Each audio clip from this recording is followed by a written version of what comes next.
Fransiya terma jamoasi bugun Shvetsiyani shunchaki tormor qildi. O'zingizni haqiqiy futbol mashinasining boshqaruvida turgandek his qilyapsizmi? Biz bajarishimiz kerak bo'lgan ishni qildik. To'g'ri, uchrashuvning dastlabki 15 daqiqasida biroz tortinchoq o'ynadik.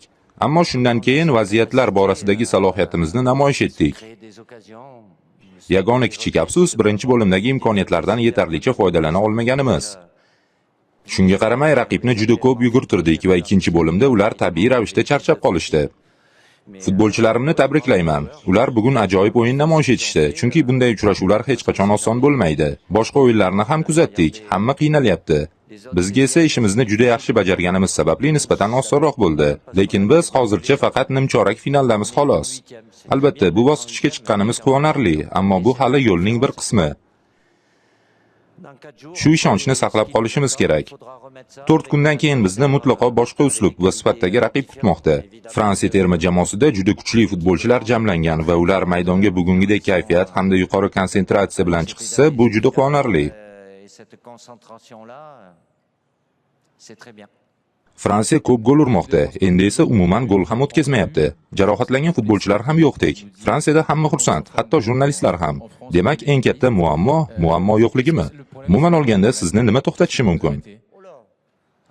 Yo'q, muammolar doim bo'ladi. Hatto tashqaridan hammasi mukammaldek ko'rinsa ham.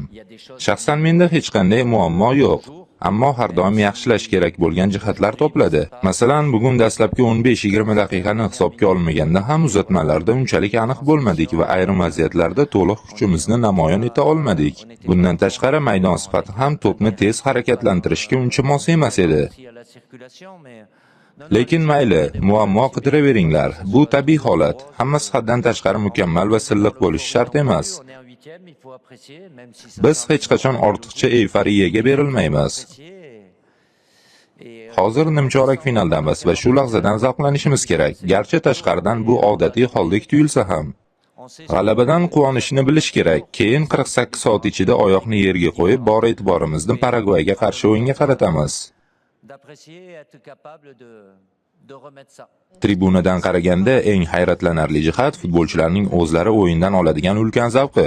Siz faoliyatingiz davomida jahon chempionati kabi yirik musobaqada shunchalik ishtiyoq va zavq bilan o'ynaydigan jamoada to'p surgan yoki shunday jamoani boshqarganmisiz? Men faqat muxlislarga zavq ulashgan va o'zlari ham bundan rohatlangan jamoalarda o'ynaganman. Chunki faoliyatim davomida ko'p g'alabalarga erishish baxti menga nasib qilgan. Men ham ularni tomosha qilishdan katta zavq olaman, hatto mashg'ulotlarda ham. Futbolchilar to'pni yaxshi his qilayotganida o'ynash ancha osonlashadi. Himoyaga chuqur joylashadigan jamoalarga qarshi har doim qiyin bo'ladi, ammo bugun biz buning yechimini topdik.